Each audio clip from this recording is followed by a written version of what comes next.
Welcome to the Fish On Podcast, episode 16. If you're watching this on YouTube Live, or if you're listening to this on your favorite podcast streaming platform, thanks for tuning in. All the guests that we have on the Fish On Podcast are all special to us, but we have a very, very special guest. We're honored to have a Canadian fishing legend, Big Jim McLaughlin, on the show with us tonight. I don't see Bob Azumi. Jim, thank you so much for joining us on the show tonight. My pleasure. My pleasure. Yeah, it's awesome having you. So there's a lot to discuss here. First things first, I want to congratulate you on your Meritorious Service Award given to you by the Bassmasters Hall of Fame. Last week, I think it was, right? Yeah, it was a couple of weeks ago on Thursday. Okay. It's really funny. I'm still looking for a place to put it up in here since I brought it home. And it's you've got it. Look at that. Oh, that's awesome. It's with me. It's in the office. I think it's going to go right on the wall right here. But nice. There's only 4 of these been given out. Wow. That is just outstanding. Yeah. Congratulations. Thank you very much. There was one given to a bass fishing club in California, and there was 2 other individuals. So I'm only the 3rd individual and the 1st Canadian ever in the Bass Fishing Hall of Fame in the States. So it's like a culmination of everything I've done. I've been blessed at this. I'm in the Fishing Hall of Fame for the same type of thing in Canada, plus as an angler. But like I said, this just sort of it's just going above when the people at the U.S. Hall of Fame recognized you for something. It's just it's a blessing. It's like a cherry on top of the sundae, except it's like 3 feet above the sundae. Where it's sitting. I'm still walking around about this far off the ground everywhere I go. I bet. It's understandable. Would you say that of all the awards and prizes you've ever won, that one is probably one of your favorites? Oh, it's D. Yeah. It's being the 1st Canadian and everything. Like I said, everything else I was blessed to get, and I love it. And the whole thing. In fact, I'm not a person that's big on physical things. Like I've given away. I have 2 or 3 things here, trophies. I have my Hall of Fame things from Canada. I have this. I gave almost all my trophies to the Boy Scouts and the Sea Scouts. I think it was in Carleton Place like 20 years ago when I got out of tournament fishing. We took all the plates off. So it's really funny. These kids send me pictures, and they have a tournament on a Saturday morning amongst them, and they're all down there, beating the water to a froth, having a great time. And one of the kids catches a 6-inch bluegill, and he gets a trophy that's like 4 feet high. With the trophies probably cost like $500 or something, but it's just really, really cool. It's just a way of giving back once again. And I'm not a material person. That's remember I told you earlier about that crankbait that I caught. It was one specific lure. Yeah. That I was just dreading I would get bit off by a pike for.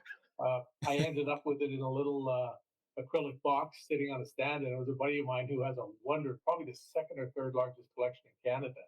And he was sitting in the office with me one day in the old farmhouse we used to live in, and he's looking at it in the box, and he's wow, I can't believe this is you want all that stuff with it and everything else. I looked at Bill and I said, "Do you want that? You can have it if you want it." And he just looks at me and he goes, "What?" Like you can have it. So Jim, for you, it's just a crankbait, right? Yeah. I mean, I really like that. I'm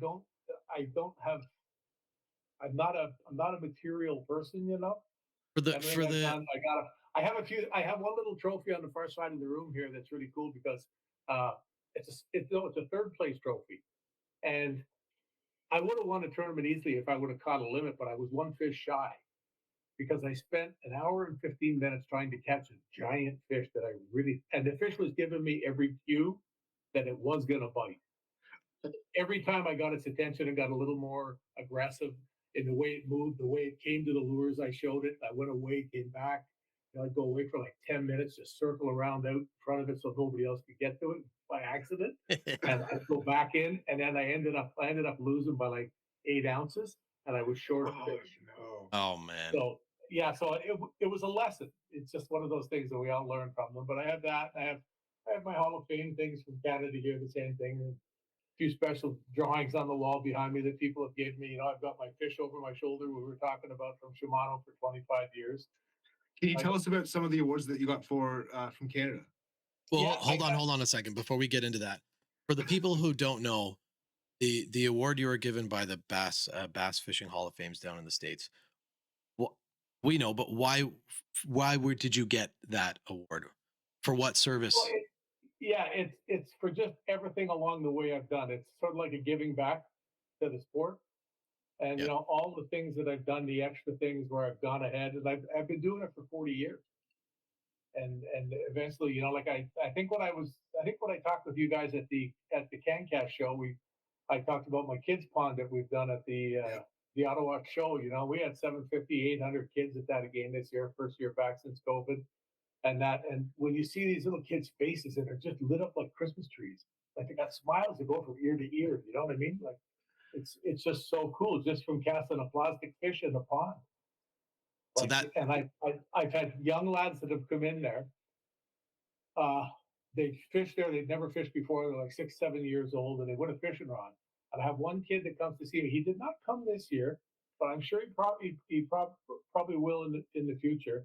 And he comes in about 6 years ago, and he goes, "Do you remember me?" And I said, "I do, but I don't. Enlighten me, you know." I said, and he explained to me. He said, "Oh," I said, "You haven't been here for a couple of years." Yeah, yeah, I got.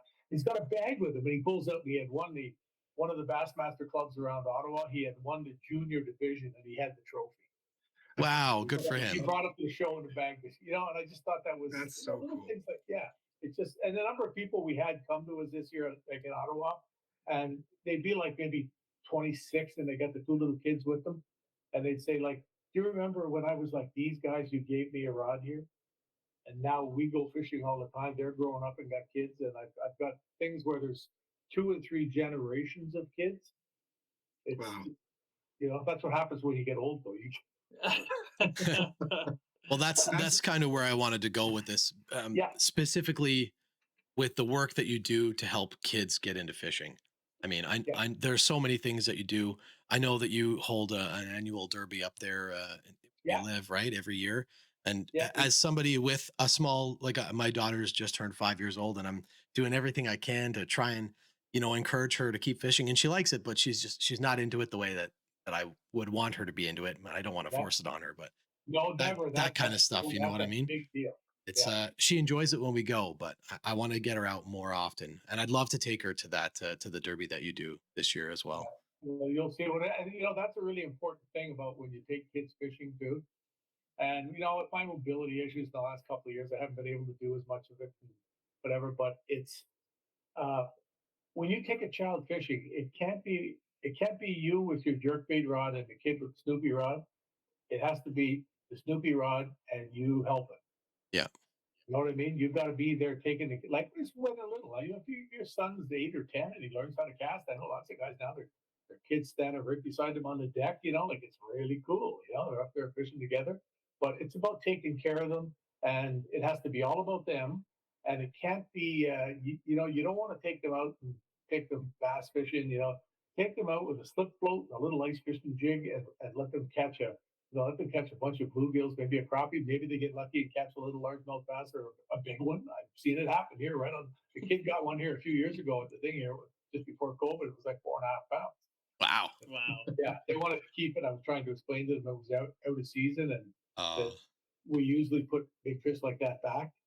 You Mhm. know, they're the ones that pass on the breeding thing. So it's and it's just important, especially at that time of the year, that they do go back in. You know. yeah, absolutely. But you know, it has to be all about the child. Yeah. All about and And that's important too, right? There's like the lessons like that, like teaching them, to take care of the fish and how to, this is not a toy. This is a living thing, right? So you got to that's a respect the real good animal way to and put it. Yeah. yeah. So yeah, that's a part of it as well, right? Just Yep. having that opportunity to teach them about those kinds of things, the seasons, the regulations, that's all very important stuff. Yep. Yeah, And you know, absolutely. they're all there for a reason too. You know, I know a lot of the regulations could probably use a little bit of a real serious look over, Mm-hmm. but without serious science behind it, you don't want to just go changing things. You know, it's one thing for a group of biologists to think about changing something without really doing a pile of research, I guess. Even maybe that's not, as good, but it's better than the five of us sitting here, or the four of us sitting here and saying, hey, let's open the bass season on February 1st because the ice went out early this year. Yeah. Yeah, exactly. Or whatever. It doesn't it doesn't work that way, and it's you just you need to let the people that's what they do take care of it. It's easy to sit back and have an opinion when you're not educated about what you have your opinion on. Yeah. Yeah. And Suit you, and that's not good. you can see that they're actually trying to make changes too. So that's nice to Oh, see. yeah. Like, with Lake Ontario doing Yep. the early season. Yeah, so it's good to see that they are at least taking a look at it. Yep. Well, they've Yeah. made some pretty serious changes too. I guess they've got some coming in some different areas again this year. And, Okay. like I say, like the average angler today is far more skilled and deadly at catching fish than he was just a decade ago. I mean, when I started doing seminars at the Sportsman Show in Toronto, that was the first place I really got involved in it. And it was like you would do a presentation, and they would all sit there going, and I think sometimes they had no idea what they were talking about half the time. And then you would do, and I shouldn't say like they didn't. This is how much it's changed. And then they would take questions, and the two questions were always the same. One was, does fish scent really work? Because it was the big thing coming out then. And people had this thing about it. That you were going to bring out your bottle of fish scent. I think back then it was fish formula was the stuff everybody used. And it was probably good because it dummies up, any bad smell on the lure. If you drop your lure in the bottom of the boat and there's gas in the bottom of the boat, you pick it up, tie it back on, and throw it out. The fish is probably not going to bite it if it comes to it. And the other one was, where's your favorite lake? That was two. Now they ask you questions and you got to go, okay. The hamster has to get on the wheel and go triple speed, and then you think about what they've asked you and you answer them. So it's they've definitely changed. So you really need to pay attention because the ability that they have to catch fish now and then keep them if they want, it's pretty scary sometimes. It can get. Well, if you think Well, it's about not all the just, technology that we have nowadays, that like, too. we've got Yeah. live imaging, like it's just that alone has been a game changer. I mean, all the big three sonar manufacturers have their own version of the live imaging right now. And, whether you think it's cheating or not, doesn't matter. The point is it's here and it's here to stay. People are going to Yeah, use it ain't going That's anywhere. it. Like, No, yeah. No, You know. I tell people, they say to me, do you have that on your boat? And I said, nah, I could have it on if I wanted it, but I said, I had a guy saw me out here a couple of years ago, and he said to me after, he says, I noticed when you were taking your boat out, Big Jim, your electronics wasn't on. Then I saw you coming in, and I said, oh, geez, I don't think I turned it on today because I knew where I was going to go and what I was going to do and where I was going to fish, and the stuff I was going to fish was very close to shore. So having electronics on was not part of the game. I knew right where I was going and what I was going to do, and it worked out wonderful for me for the time of year it was. I just went to fish some steep bluffs, so you don't need that. Now this is where live imaging now, fishing a bluff like that out in front of you, you could see along the bluff like the fish that are there. Yeah. But and then even when you have electronics on your boat, like a lot of guys talk about the live imaging for when you're fishing through the ice. Well, when you've got a flasher on there, I'm a big Vexilar guy, have been forever. I mean, you see the fish moving around; they're just not shaped like a fish. They're a line, and once you learn to interpret it, I can even Right. tell the moods of the fish by them coming and going and things like that. I mean, nothing beats what they've got now. I gotta say, bar none what it is like. It's crazy. Pretty incredible, yeah. Like I was talking to Jeff Gustafson about this afternoon. I was talking to him about to get some photos from him, and he alluded to the fact that one piece where Zona was talking, and they show him, you can see he catches the one, then there's two more come, then there's three, and then the guy says, "Oh, look, there's five now." You Yeah. can see them doing his day. Now on a flasher, you can see that it's just a little harder to decipher on what's Right. going on. It's just the next level. And then like, where do you draw the line? Yeah. Yeah. Do you draw that like when we got braided line? I mean, look at Senko fishing. What that's done, wacky rigging. I mean, that's the stupidest thing ever. Fish eat that color. Oh, they go nuts for it. It's one of my Like when best I used to sellers. guide, yeah, when I used to guide, I wish I would have. Yeah. Would have been perfect. Guy could sit at the back of the boat and drag a worm. Oh, I'm a good guide. You just got another 3-pounder. Well, the reality too is like just because you can see them with such immense detail and location finding doesn't mean that you're going to be able to get them to bite. I mean, if a fish isn't going to bite, nothing you're going to do is going to get it Ask to that bite, to Jeff right? Gustafson. So Look what he went through on the last day of the classic. yeah. He told I'm me. I'm interested to know, Jim, if and maybe you know this, maybe you don't. But with the Senko, do you know what the Senko was originally designed for? Like what I it was, know. it was designed to be used in a very specific way. Do you know what that is? It wasn't wacky rigging. My first recollections of a Senko was having it Texas rigged. That's the very, very first And like weight dragging that it on bottom that through I ever weeds and stuff fished like that. or knew about it was like that. And then I had a guy called and then I had a guy called I forget what his name was now. In fact, I found out after years later that the guy was uh, a rhythm guitar player for Paul Simon. He lived in New Jersey. It was the coolest thing. And he invented he had a little thing that looked kind of like a Senko, not quite the same, but he invented that, and it didn't work quite the same. But the whole deal with the Senko is the weight, and the way it moves at the end so slowly and just kind of looks like nothing. That's the whole deal with that thing. The reason why it works. But wacky rigging works. It does. My Oh, yeah. understanding is the original design was to be used as like a soft plastic jerk bait. That's what it was kind of designed to. It's supposed to dart. Yeah, It's and supposed being to have like Texas erratic rigged. darting action. Yeah. And so it's Yep. funny that it's turned into this thing where you rig it right in the middle, and the fact that it wiggles the way that it does, like that's how people use a Senko now. It's not what it was designed for at all, but it catches fish like probably way more than it ever would have used as a jerk bait. I still That's use crazy. it as a jerk 100% true. bait. Yeah. That's cool. Yeah, So wacky rigs do work. So, what are some rigs that Very you've enjoyed good. using over the past couple of years? Like, have there been any rigs that you've been really leaning into, or kind of depending on for like bass fishing, largies or smallies? Oh yeah, for sure. I've got into using a Tokyo rig. Geez, I wish I had one sitting here. Oh, I've heard of Got some them. more stuff before I go. But a Tokyo rig is there? Hang on, I got a rod here. What? Let's let me grab it. Cool. Yeah, I think I've heard of them. Yeah, it's kind of like drop shot, but it's instead of like Every good line. largemouth fisherman has a Tokyo rig available. Yeah. I mean, that's basically a Tokyo rig. Oh, right. It's just a piece of wire with the hook attached to it, and you attach your sinkers on here. You can change them to whatever weight you want. So when it sits on the bottom, it always holds your bait up. Your bait's always off the bottom, like a little bit. If you sit like this, and you can change the weight on here to whatever you want. And it's the weight that goes into the weeds first on the way down.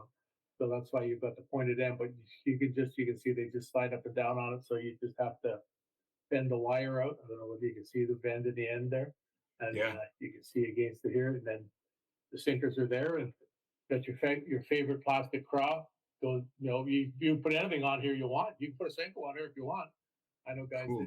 that do it, but it's something that I've really used a lot, and I'm like overwhelmed with it. And it's not super new.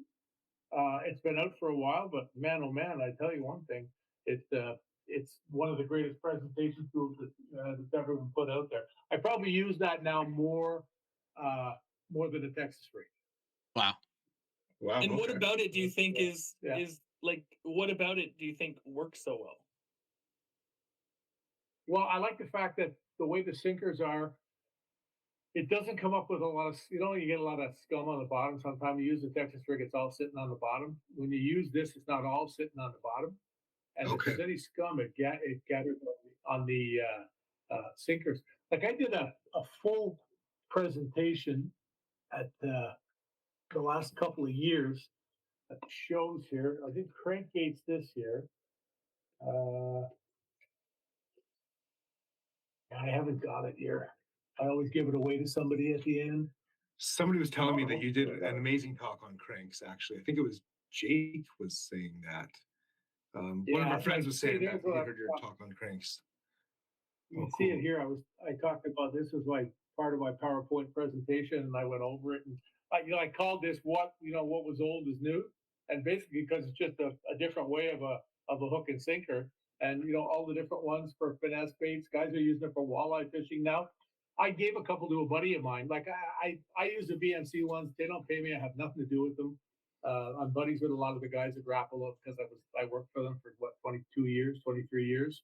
Uh, it um, they're really the quality of the stuff is second to none, and a lot of the features on it where there's a swivel on the wire, the ring isn't a split ring, it's a welded steel ring, so nothing's ever coming apart or jamming up. There's just so many good things to it. But I gave it to a couple of my buddies who are really bona fide superstar smallmouth fishermen and or fishermen, and they don't fish tournaments. And what's the first thing that they do?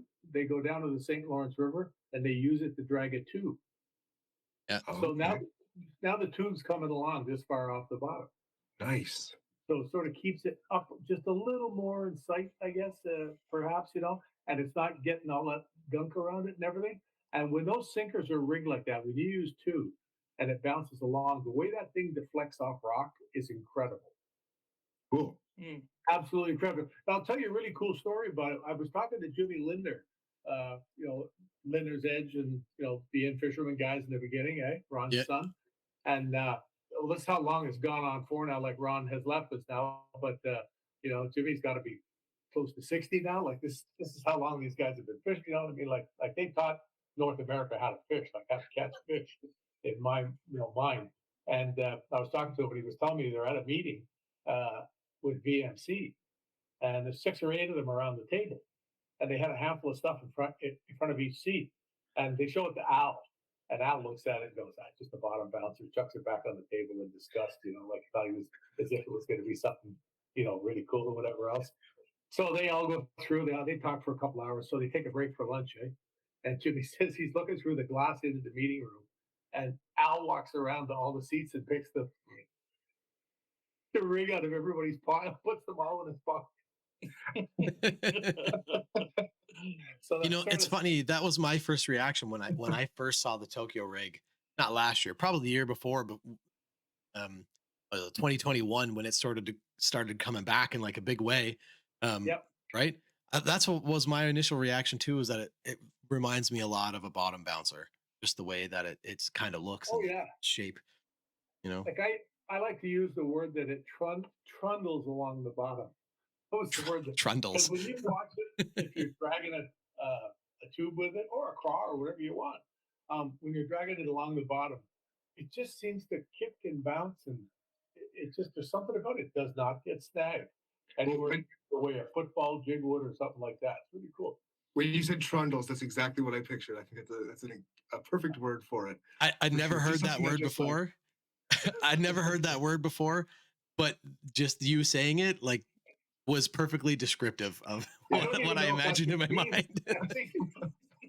Trademark that. You got to trademark that. Yeah, it might mean something else that's totally inappropriate, and we'll find out some other time. The internet I'll will be getting hate mail by the time we get off here. Yeah. That's fine. I'll get some interesting emails from people talking about what trundling means. So, Jim, in the time, like you've been fishing for a long time, and you and a lot of Bob Azumi's another one. Part of what you guys are doing, I assume, with the work that you do with kids, is like trying to get more people into the sport, right? So, would you say that in the time you've been fishing, the sport has grown? Like, do you think there's more people fishing now than ever before? Well, it was stagnating a little bit until COVID. Mm-hmm. Okay. And COVID, man, oh man, it just blossomed. People were looking for something to do in the outdoors. They were sick of sitting in their houses, and they were looking for something to do. And once they figured it out, I guess that it wasn't so bad to go sit beside the lake. It was one, a lot of people, really got into that and did it, and a lot of them have stuck with it because the number of people I spoke with, like at Gagnon's there last Friday and Saturday, and I could not believe the number of people that said to me, like, I'm new to fishing. I've just been fishing for a year or two.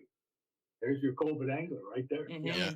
The number of them, a year or two. And there was another guy that we spoke with there, and he came in, and it was really funny. He came in and he bought 2 of the Loomis rods they had on sale on Thursday. He came in and he bought 2 more on Friday. And so the guy spent, $1,200-1,400, whatever it was. It was a great price on them. But he spent that money, and I saw him with the 2, and then he told me about the 2 he bought the day before. And he said to me, yeah, he says, I started fishing when we couldn't go out of the house. And I looked at him and I said, how dare you? And he looked at me and he just burst out laughing. He said, yeah, he says, well, he said, like I fish behind my house because I have waterfront and I'm on a river. Oh, And, perfect. and I said, oh, that's cool. So he's got into it to the point now where he's out there buying, Loomis rods and spending money on it, things like that. And he started because of COVID. Because of COVID, he ran around and he found something. He said, "This is the greatest thing. I just love fishing. There's so much to learn." That's what he said. And that's really It cool. certainly is. Yeah. Yeah, I mean, I go fishing in a boat with somebody. There's no better way to learn. Like you learn with your ears and your eyes, not with your mouth. Yeah.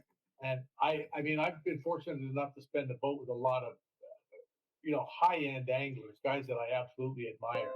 And a lot of times, boy, I'll sit having a bottle of water and just watch. Just watch how they operate. There's something to learn from everybody. I can learn something from all 3 of you guys by sitting and watching. That's You may totally not fair. think it Yeah. because you may not think it because you haven't fished much, but there's something. Well, I know Jeff fished a lot. You guys said you're relatively new to fishing, I guess, but it's people just they pick things up, they do things different. You need to watch what they do because there's little things there that might just work. It's just something. There's no book of 10 commandments when it comes to fishing. I know there's a lot of articles written called the 10 Commandments of Fishing, but it's, I never wrote one called that when I used to do all the writing. There's just so much out there that everybody can learn from everybody. Well, that's the thing, right? And like everybody, like you ask anybody about the same thing, and everybody's got their own opinion, and they'll say this works, and it works for them. And you talk to the next person, like, don't do that. That never works. Try this, right? It's fishing is an interesting thing because there are a lot of people with really strong opinions about what does and doesn't work, and they'll be the first ones to tell you that you got to do it their way. But yeah, like you gotta try things and find out what works for you. That's what I found to be the best. Well, I remember a long time ago, one of the first things that I heard Al Linder say that really stuck in my mind was, "You might be the spinnerbait king on your block, but if they ain't eating spinnerbaits and you can fish a worm half decent, might be a good idea to get the worm in the water." Yeah. Well, the reality is like there are very few things in fishing that you can do wrong. Like one of the things you can do wrong is hold a spinning reel upside down. But Yes. but like walleye official. yeah. Ooh, I don't know if we want to get into that one right now either. But I'm with you. But like there's no wrong way to fish a Senko. That's just it doesn't matter whether you're using it as like a jerk bait, whether you wacky rig it, it doesn't matter. If you put it on a hook and throw it in the water, there's as much a chance a fish is going to bite that as any other presentation. We were talking earlier, and I said to you that I really love this color that you had made. When you put that in the water, rig wacky, something's going to eat it. Yeah. I've caught muskies that are close to 50 inches on these. I caught a couple in the Kawarthas in the same day. Wow. Just one of those fluky days. It's stuff like that happens. But that right there, when we talked in the beginning here, I said I wish I would have had this when I was a guide. It just all you got to do is I'll recommend it. Any of them you got, just give them one little pull to loosen them up, and then away you go. And when those things start dropping in their wacky rig, the secret is the way the ends get that little pulse on the way down. Yeah. They just look like nothing in the water. There's nothing. There's no negative cues. There's no. I've never heard of that trick to pull them. Yeah, especially if you're using Senko, which has about I don't know, they had about 12 pounds of salt in each one. Yeah. That's why they're so heavy. Like all the fish now have high blood pressure from at the back end. Yeah. They'll have diabetes. Fish is stopping to do some insulin before it eats your crankbait. Yeah. But when you pull it out like that, it just sort of loosens everything up, and it also exposes a bit of the salt. So if they do touch it, because I've watched fish come up to a Senko and just like stop it and not take it in crystal clear water. And you think, once a fish commits to eating something, gets his mouth half open, like and maybe that's one of those things where there's scent, a little bit too much sweat off your hand or something. Or like I said, you drop that in the bottom of the boat because everybody is fishing on a bass boat with a carpet. You drop it in the bottom of the boat, and there's a little bit of gas had get in the bottom of the boat. Three trips before when you change the cans. And now you got gas on the lure, and you wonder, if you drop your sandwich in the gas, you're not going to eat it. And he don't want to eat his dinner either. Smell of gas. I never thought about it like that. Yeah. That little trick with the Senko, it makes me think, like, I wonder if it's those little things that like separates the pros from the average anglers, right? Because like the rest of us, we're like, let's tie on a different bait. Something's not working, but like, someone came up with this idea, like maybe if I just stretch it out and loosen it up a little bit, that's going to make the difference. And so you end up with these tricks, like, there's a lot of pros that will give you these really interesting ideas on and like creative things to do with a bait that you would never think of. And so it just makes me like, would you say that like that's the type of thing that would separate a pro from like your average guy? In a lot of cases, yes. And in a lot of cases, it's not knowing them, it's doing them. Mm-hmm. Okay. I get so many calls from people, notes on, especially with social media. Sometimes I'll get 25 messages in a day from people, and 20 of the people I won't know. And they're asking me a question. They'll ask me. So it happens a lot now at this time of the year after all the shows because you've been talking to them. I've had a lot of Tokyo rig questions, things like that. Like I got one just before I was with you guys here. And the guy asked me, when you put the sinkers on, he said, I don't remember. Do you put the big one at the bottom or the little one? Like things like that. There's a guy that's never done it. He didn't know. And I sent him back a note. I took a picture of that one on the rod. That's why I remembered it was sitting on the rod there. I took a picture of it and I sent it to him. And they came back. He said, oh, yeah, that's the one you had at the show. I said, yeah, I got about half a dozen rods sitting in the corner here. I've been lugging around to the shows with me. I like to show stuff in its natural form, exactly the way you use it. A lot of the rods I had when I brought to the shows, I told the people, this came out of the boat the last fall, and there it is sitting there. And one guy says, oh, come on, you're not going to tell me that's true. So I hit the free spool and I took the line out, and about 5 feet up the line, there's a 90-degree bend in the floor carpet where it hit the tip of the rod for the last 5 months. I said, see that? And it goes like this. I said, that's the end of the rod. So it's funny. No. Amazing. Yeah. Do you do? Oh, okay. No, I wanted to ask. You were talking earlier about this crankbait, the one you had in the box that you ended up giving away. I'm so curious now to know, what was the crankbait? I don't even remember. Oh, no. I gave away so. Well, you said you won a bunch of tournaments on, like you were winning on crankbaits. Oh, the one in the case. Yes. Yeah. Oh, I thought you meant at one I think that was off. giving away. Oh, you know what? I can show you a picture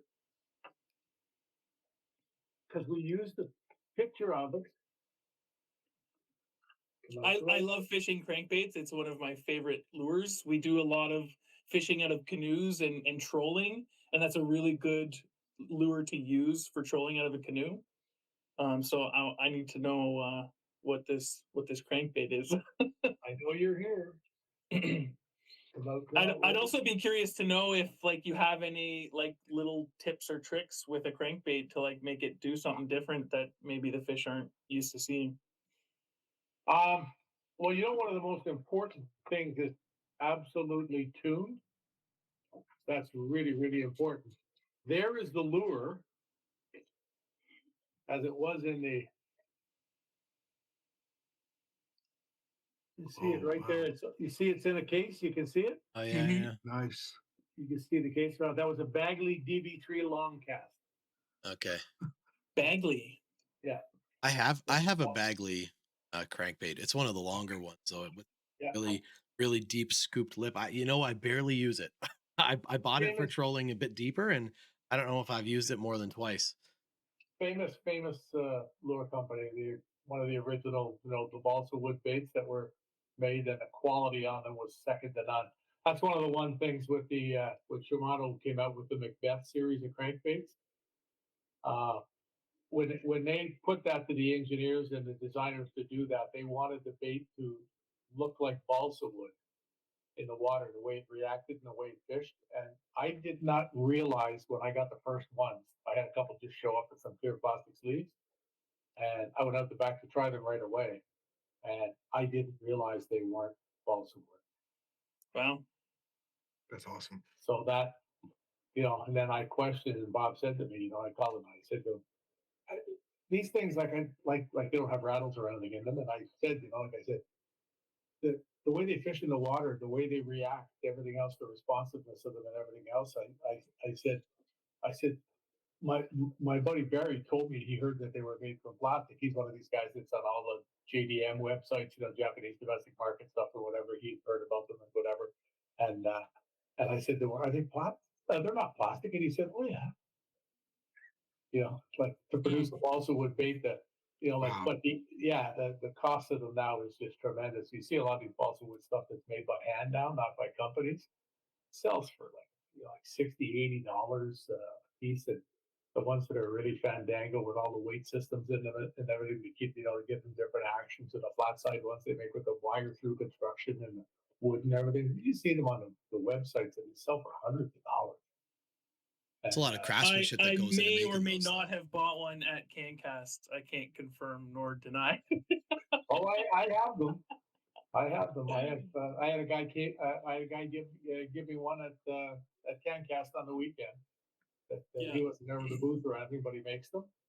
And he came to me and he said to me, "You like this on my page?" He said, "Like, wow, congrats, great job," or something, I actually have it right here with me. I was going to ask you bought to it- show it. Yeah, I bought it because the artwork was just amazing. It wasn't even like I'm terrified to use it. It's all like hand painted. It's balsa wood, but dude made it by hand. It's a beautiful bait. I really bought it because I thought it was so pretty. It's also got a carbon fiber blade, which is like we'll find out if it's But I keep saying blade lip. You're right. And actually that dressed hook on the back came from another company, Dangle Baits. They make some lures as well. But he just handed that to me, and so it matched perfectly with that lure. Was he the Anyways, guy I saw a picture from the show where he had a bunch of lures on the table and they all had a box piece? They were just placed. yes, this is the box. That's right. Yeah, I So saw the pictures of that. What's that company? What's it called? CB Lures or C Brown Lures or C Brown Custom Lures. There you go. So he makes them all by hand, and they're balsa wood. But I don't know. He was a really nice guy, and his artwork, even if it was like people buy paintings, even if I bought it and never used it, I think it's a beautiful little bait. So I am going to use it though. I want to catch a fish with it, just one, and then it'll go on the shelf. So they were just down and around the corner a little bit from my booth, and my buddy Cody, who thanks again for coming to help me out with CanCast, he went for a little walk when it was kind of slow, and when he came back, he was like, "Dude, you need to go and walk around the corner and look at the baits that guy has on the table." Mhm. So when I had a chance, I got up and I took a little walk down, and I saw them in mind. They were just absolutely beautifully gorgeous hand painted baits. They're Mhm. Yeah, unreal. some of the stuff that some of the guys I know do is just absolutely incredible. Yeah. And Speaking of I think, handmade lures, and sorry to interrupt you, Jim, but I would love for you to talk a little bit about your jigs because I just learned before we started doing the show that you make jigs. I didn't know. oh that, well, so- it's really funny. When I said to you I was doing stuff just before the show, I was working on some Oh. fluff here, some of the marabou jigs. Okay. Oh, awesome. That's the ones that you hear so much talk about. In fact, that was another one of the things I had in my presentation here. Was we talked about is right there. Our buddy Jake showed me the four that you made for him for CanCast, those big one Oh, wow. ouncers. Oh yeah. Oh, the giant ones. Yeah. Yeah. Yeah. But this fluff deal. See the way I've got the symbol with the guy with the zipper on the mouth? People tried to keep that quiet for a long time. It really is like a magic presentation. Yeah. It's not something that you use to look for fish with because it's done so slowly that it's just Okay. a waste of time. It's like you don't ever want to go to a new lake or if you're trying to find fish and use something that you reel back. The whole thing with fishing with these is try to keep them about this far off the bottom, and you want them to just sort of move along like you're just reeling it. If you feel it touch the bottom, you lift your rod. If you're not feeling the bottom once in a while, you put your rod down. And it's Interesting. the guys. If you watch the guys at Bassmaster Elites, I make them for the Johnson brothers. I've made some for Gussie. I've made them for Bernie Schultz, Alec Davis, Mark Menendez, a bunch of elite guys in Bassmasters. And it's Greg DePalma's another one. He caught some big fish with my stuff last year. But it's really, really cool for me to sit and watch the Bassmasters, especially when they come to the St. Lawrence here. And I'm watching the Johnson boys scooping 6-pound smallmouths at the side of the boat with the arm, and I see my lure in their mouth. The guys will be watching it. And I can always tell when the Johnsons are fishing with fluff. That's what they call it. Because my phone will light up. Hey, guys will say, "Was that one of your jigs? I just saw Johnson scooping." But it's a technique that you have to learn about. It's about 7 foot, 7.5 foot light action rods, medium light at best, stuff like that. 8-pound braid down to a 6-pound fluorocarbon leader, and Interesting. it's all about target fishing. A lot of people said to me, "I watch these guys. They're on their like they're on their GPS and they're watching it and they're holding the rod in their hand, and all of a sudden they're there and they just make a cast." And he said, like 5 turns of the handle and they catch a fish. And I said, well, they had marked a boulder there, something like that. Like they're not looking for something. They already knew it was there. They're watching the GPS because their head's down like this, but the water's only 5 feet deep.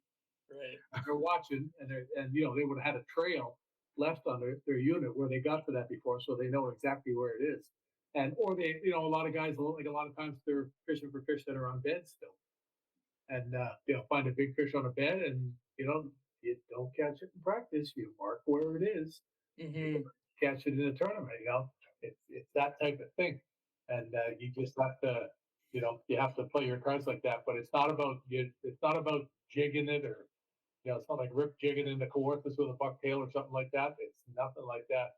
And it's teeny little hooks in them. They use, like to use usually a Gamakatsu 604 and a size 1 or a 2. So it's a very small hook, like the whole jig head fits on a toonie with space on both ends.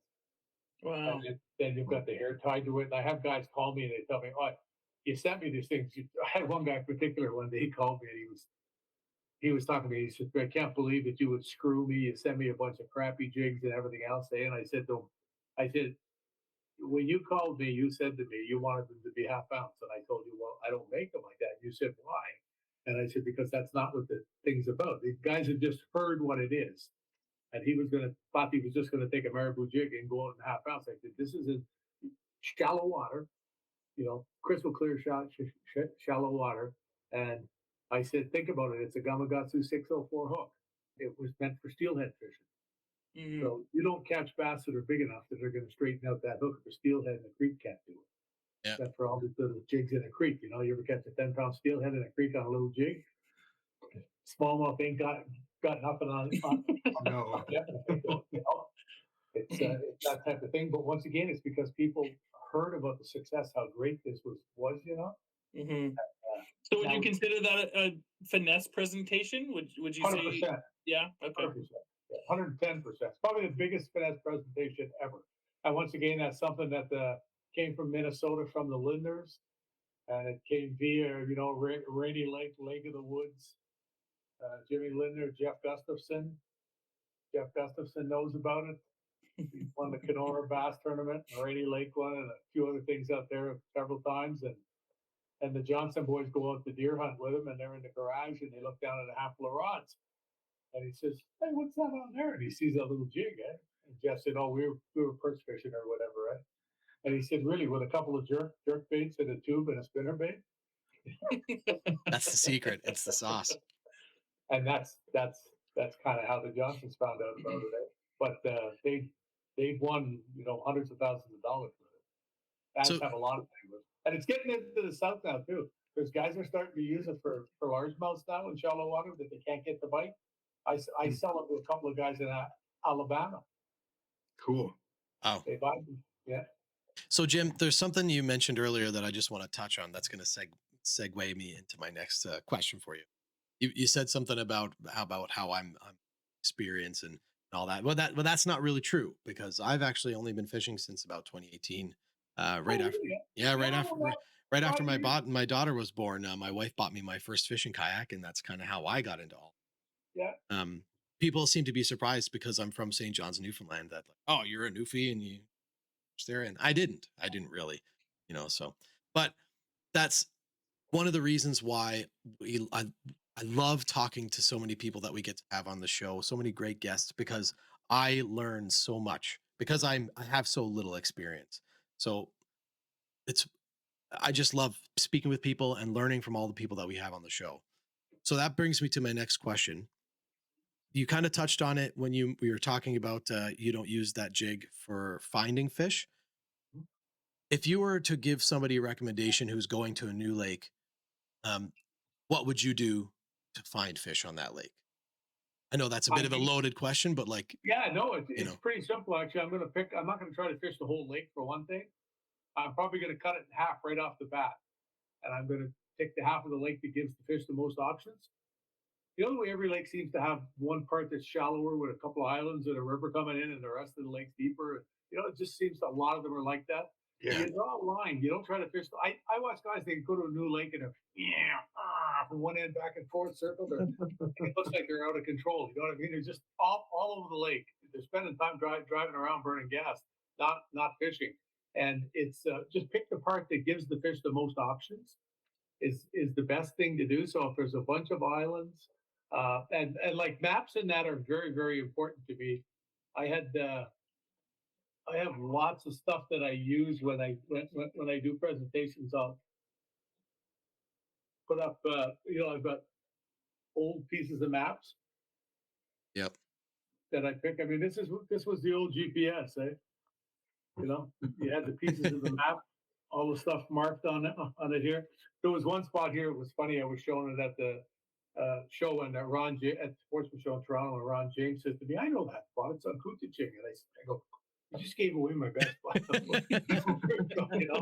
It's, but he recognized that it's an area. I think I actually showed it to him once. He was fishing the tournament. I told him to go there, and him and Leo caught a bunch of fish.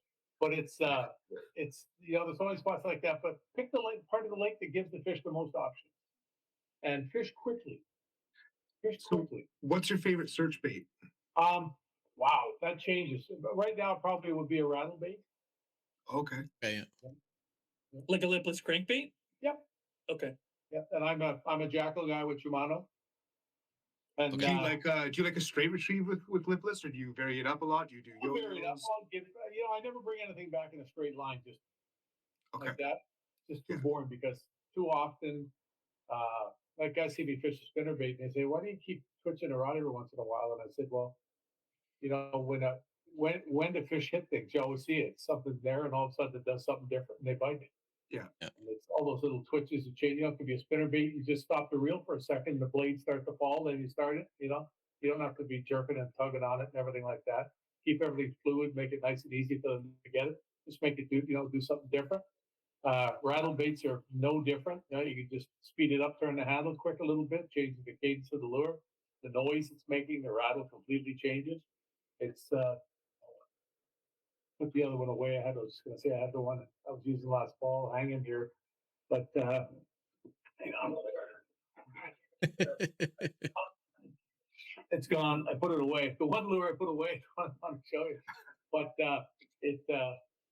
no, a rattle bait's a great bait. If I'm fishing shallow water, I like to fish a lot of sport bills. Like I say, I fish crankbaits a lot, and it amazes. Like I had a 2-week period last fall out here in the back where I probably boated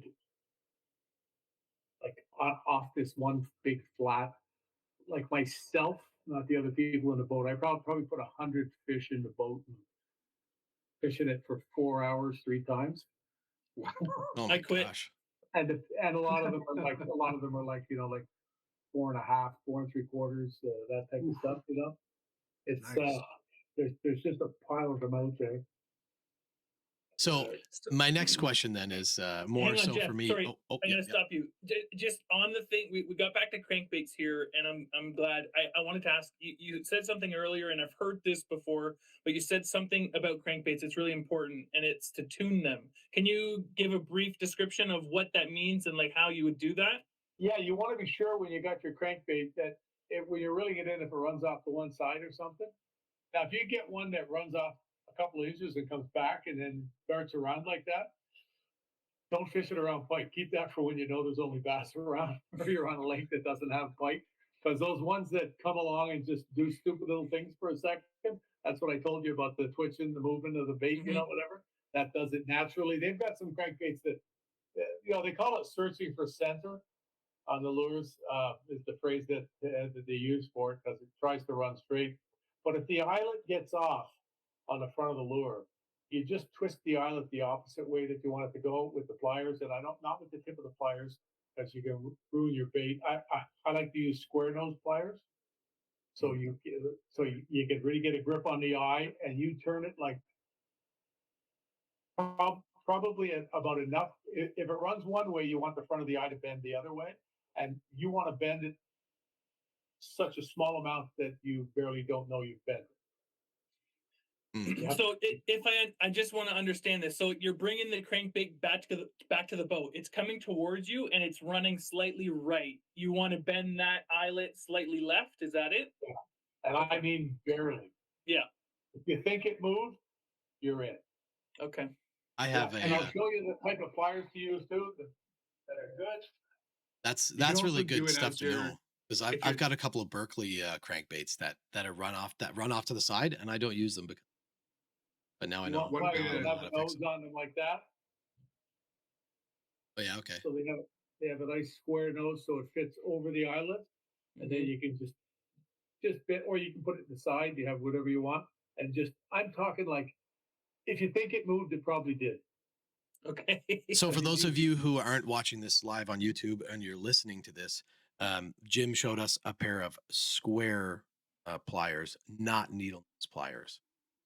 Yeah, really important because it just gets you a better grip. If you use a needle nose, you can't get the needle nose ends to close tight enough, and 9 times out of 10 it'll slip off. You'll stick it in your hand, or you'll bugger up the lure, that type of stuff. So when you pay $20 for a crankbait, or in some cases now 30 and 40, you don't want to mess it up. But when you get ones that cost that much, they pretty well come out of the box and run in a straight line. I've gone through about a dozen of the Macbeth ones now from Shimano, and I'm not saying it because I work for them. I have not had the tune.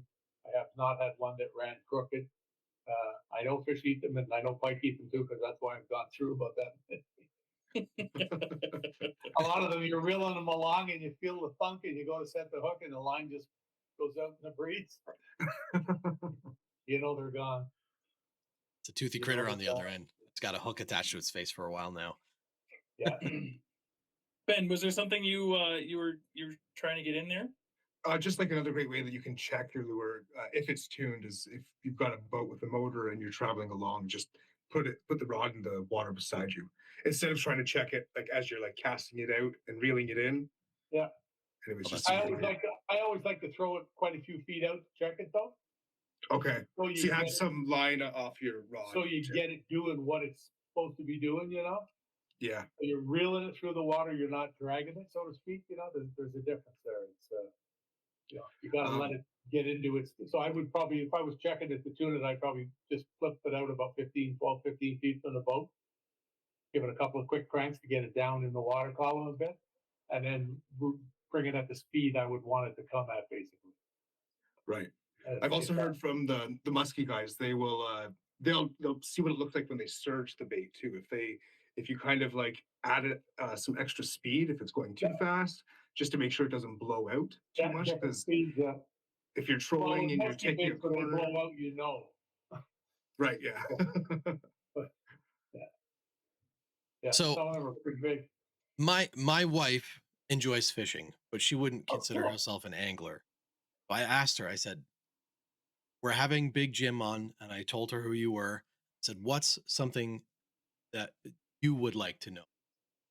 Uh, she essentially asked me to ask you if there, like, because of all your competition experience, if there was some piece of advice that you were going to give to somebody who is interested in competitive fishing and trying to get up to that kind of professional level, what's something that you would do differently in your career that you somebody else as advice?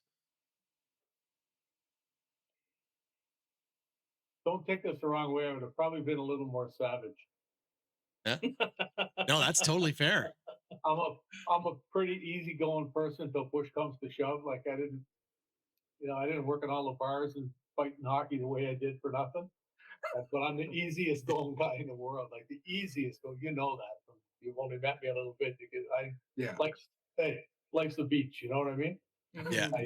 I'm blessed to do what I can do, but I might have been a little more savage in things. And you got to remember, I was in it in the beginning. It's a complete different thing now. Right. I Yeah, sort of worked up through it. I mean, I remember when I first year I fished, it was OB Pro Bass, and they had the championship at Reno Ferry, and I had never fished big Reno. And everybody was saying to me, "Oh, you probably fished there 1,000 times. We don't stand a chance and everything." Oh yeah, yeah. Well, not 1,000, but probably at least 500. The only way I had seen big Reno was from driving over the bridge at Reno Ferry. I've never been there, so they had an off limits period. I went to the lake twice before it was off limits, and then I had the 3 days of practice that they allotted if you wanted, and I won. So, but it's I got thrown right into it just pow. It just happened, and I, I've got a question for you. right after that, uh, Ottawa Bass started, which became Renegade Bass eventually. It started right after that because then people went out there and went, "You want a boat, a Ranger boat with everything?" I said, "Yeah." Well, we got to have a tournament series. So away, and the tournament took off big time in Ottawa right after that. Like literally, there was 3 or 4 groups formed, having tournaments every weekend. It was, pretty cool. So when you say you would be more savage, you mean you would just take it a little more seriously, or do you mean Yeah, more seriously, a little more aggressive. Some of the things I did. not too aggressive though, right? Like not stuffing weights into fish, kind of aggressive, a little less aggressive than That's not that. being aggressive. My God. I would actually like to hear your take on that as a tournament angler, as a competitive angler. Like, what was the conversations like between you and other competitors? Oh, it was like it. I couldn't believe when I heard it how far they tried to take it. Right. And then I told guys, "Oh no, they're going to jail. They're going to jail." I said, "They're not going to jail. They're gonna." It doesn't make a difference. That it's fishing. They're not going to put you in jail for cheating in a fishing tournament when they put people in jail for 6 months for murder. You know what I mean? It's like it's all relative. You know what I mean? Like Yeah.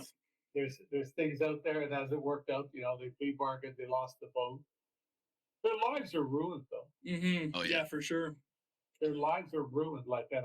And the thing, it's funny, the type of person I am too. Right off when that happened, I was talking to a couple of my buddies, guys you would know, and I said to them, I said, I can't believe their families, what their families have to go through because of that. Yeah. Mm-hmm. Yeah. Like imagine, Jeff, you go out next year and you fish a kayak tournament, and they say, look at that, you got a bunch of big jigs stuck down that fish's throat. Those great big musky jigs I sold to your buddies. Those big 1 ounces, yeah. No, they bit me off. There's about 14 of them down there. Yeah. That's a He big really old liked bass. those jigs. Yeah, in practice, he was eating them all. But, and then you come back, and then what would that do to your family? I don't know if I would be able to come home and face my wife and daughter knowing that either I had been caught or I won and didn't get caught. You know what I mean? Knowing that I had broken the rules and given myself an unfair advantage that other people didn't have. For that, I don't know. I wouldn't be able to do that. It was really No funny. amount of money is worth that. Yeah. There's a guy out there that has a company right now, a fishing tackle company that's doing very, very, very, very well. and it's Dan Miguel. He's got Great Lakes tackle. He makes those little belly spinner. Whoa, Is that Great Lakes finesse? Sorry, yeah. I thought something happened. I was like, oh my gosh, what happened? These little things right here, Oh, cool. and Oh, they're, okay, they're yeah. just absolutely awesome. This one I was using for crappies and one more for smallmouths, but um, he's got this stuff going. So he had a tournament on Big Rito here years ago that he was practicing for, and he says to me, "You fished there." I said, "Yeah." Now I've fished there like about 500 times. And he's, I told him, I said, "Come on by." I said, "I'll give you the maps. The maps I showed you pictures of here, and some of the seminars are included in that." And he got to the house, and he was supposed to meet me here. And I called him. He sent me a text, and he said, "I'm really early. I'm in your laneway." And I said, "Oh, I just ran down to Kingston to pick up some stuff from a buddy right at the bottom of Highway 15 here at the Tim Hortons. I'll be right back." And he said, "Well, I'm going to write you a note." He said, "I got to go." And I said, "Oh," I said to him, "Dad, I hope I didn't do something wrong." He said, "No, no, you did everything right." And to show you what's in some people, his note basically said that uh, he didn't think he couldn't handle it himself. He said, "If I went and I won, I've never been there. This is on a Friday, so he's going to go fish for 2 hours to have a look around to know where not to drive the boat up on the rocks or something." And he said, "So I go out with your maps and I go to the spots that you circle for me, and I win. That's not fair to the other people, and it's not fair to me." Hmm. Yep. And like that guy went from being like 10 steps on a 12-step ladder to standing on the top beat his chest to me as a human being, Mm. and as a bass Yeah. fisher, a tournament fisherman. That's just, little things like that. And that's what it's all about. That's real integrity. Yeah. What's that? That's integrity. That's that's Yeah. And like, I mean, I remember, the boats, the trucks, like the money, the stuff that I won, prizes, whatever, and that. But the best thing about it is right here. You know that you did it all. It was all done perfect. Yeah. You didn't. I never. There was nothing like questionable.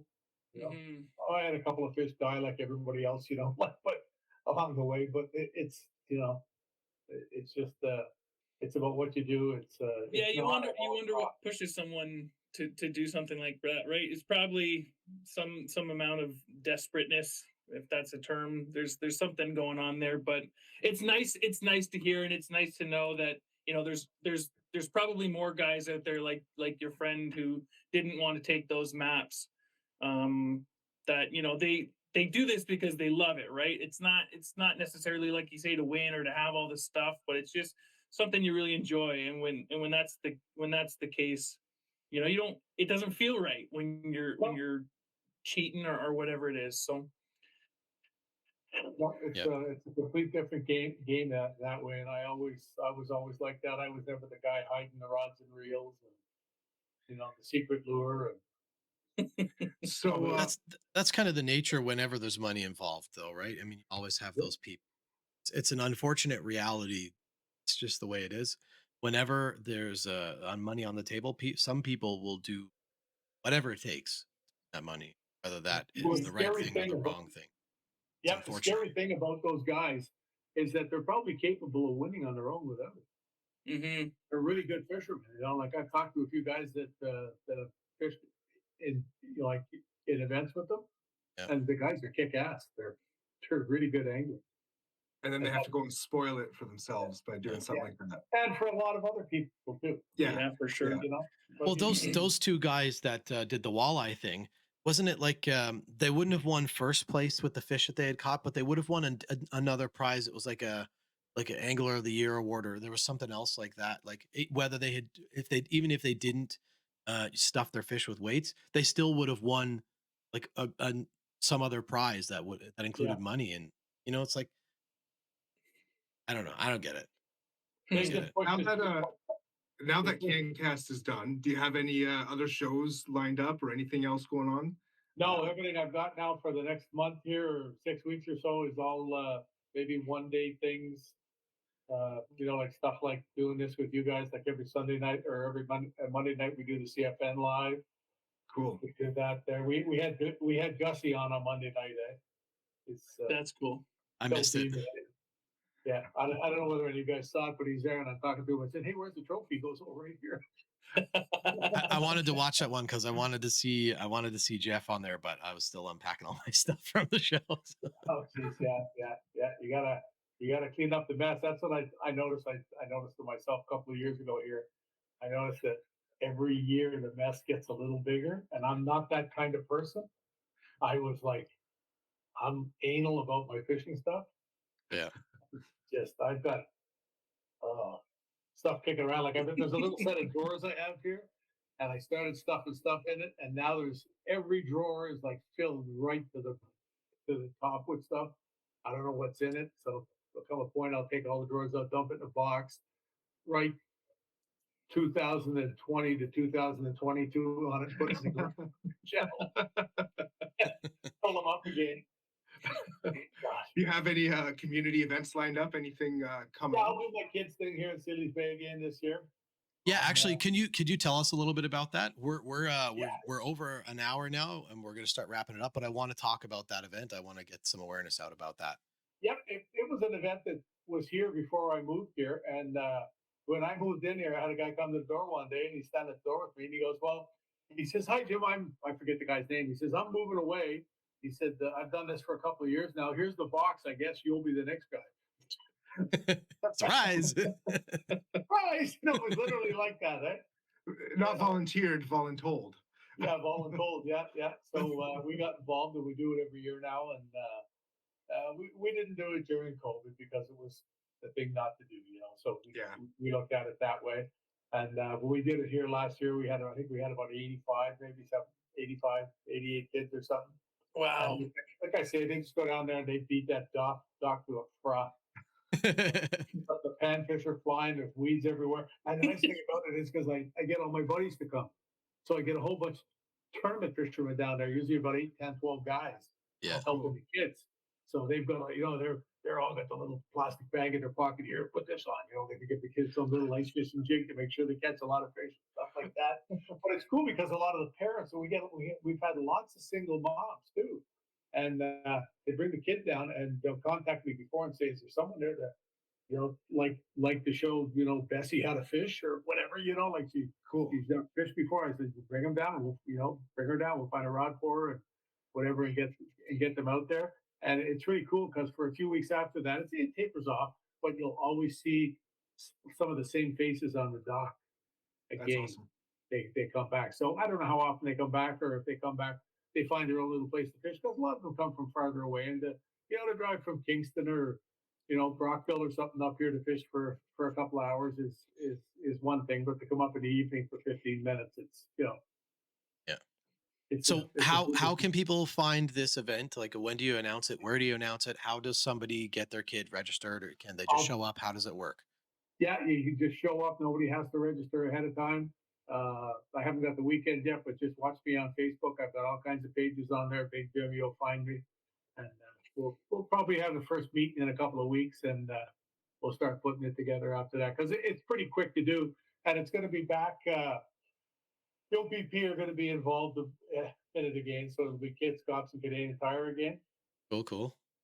Yeah, they had some funding problems for a little bit there, but by the end, it's probably going to be a gain this year that they won't have the total funding for the extra money, but they'll still have the funding for the prizes and stuff. So every kid gets a lure or a T-shirt or a little toy or something.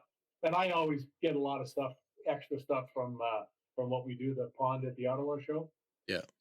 I've got some ways of getting toys. We always have some really nice toys. And then somebody came last year and donated a beautiful wagon. I don't think it was a flyer, but it was something like it.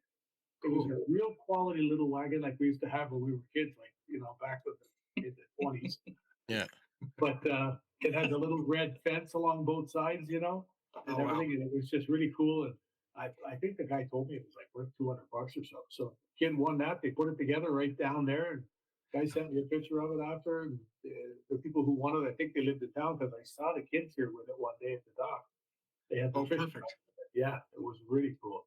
But we get something for everybody. There's lots out there. We'll try to do the hot dog thing again this year. And so if the kids have have a hot dog and a a bag of chips and a pop, and if not, if the money isn't there, I'll pay for it. Well, so there you have it, folks. Look up Big Jim on Facebook if that's something that you're interested in, and to get your kids in to go learn how to fish from some Yeah, I don't pros. care where you're from. If you can, if you can get here, it's all good. Yeah. I want to bring my kids. I have one more quick little question. I have 7-year-old twins, and I get them out fishing as often as I possibly can. They do enjoy it, but they much prefer just like goofing around in the boat with snacks and like playing with their lures in the water. And so I'm imagining this scenario where you've got kids with barbed hooks. Like, how do you guys what's the trick? Because honestly, in the back of my head, I'm just waiting for one of them to get a hook in the eye one day. And so, like, how do you guys manage that? Are there little tricks? Is there something you do, or you We've just never had cross an your injury. fingers? We really tried. Yeah, we really try to spread them out along the dock, and they're really good at it because there's quite a bit of dock footage out here.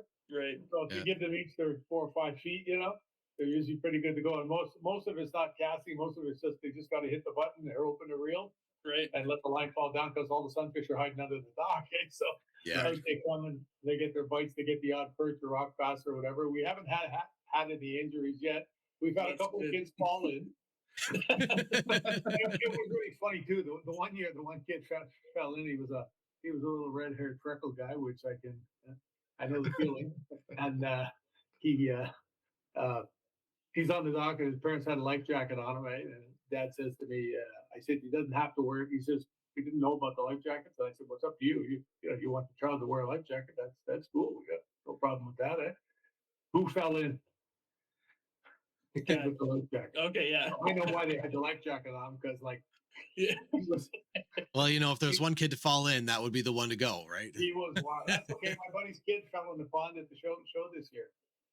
I told her a couple of times. I said, "Stop running around. You're gonna fall. Stop running. You're gonna fall." Next thing, she runs across, steps on her shoelace, right off the little riser, and there's only this much water in the pond. And I swear to God, she did not touch the bottom. She walked on water out. She came out so quick. I've never seen anything like it. Like it was a couple of people just looked at each other. Like, did we just see that? It was like the water didn't part. She just sort of glanced on the top and got up. But she was good about it. She didn't cry. Her mom went to her right away and said to her, it's okay, we'll get you dry. She was giggling. Then 10 minutes later, she's sitting there like this. She's shaking, getting her dry clothes, poor little thing. Oh, that sounds like a blast. Kids are so much fun. They do like the funniest things, and I would love to bring my kids there this year. That sounds like a really fun time. Oh, I'd love to have you here. I got this weekend. I got 7 of my 9 grandkids here, so I put the Valiant dispenser back on the wall. Wow. That's a busy house you got. Well, oh man, I think we're gonna wrap it up. Jim, thank you so much for joining us on the show Pleasure, today. guys. It was an honor to have you here, and it was really nice to chat with you. And I hope that we can have you on the show again. Oh, for sure. No Okay. problem with that. Anytime. Let me know if we got time. We'll do it, guys. For Yeah, sure. it was an absolute pleasure. Thanks, Jim. All Nice right. to meet you. Thanks for watching. Thanks for listening. And until the next Fish On podcast, catch you guys later.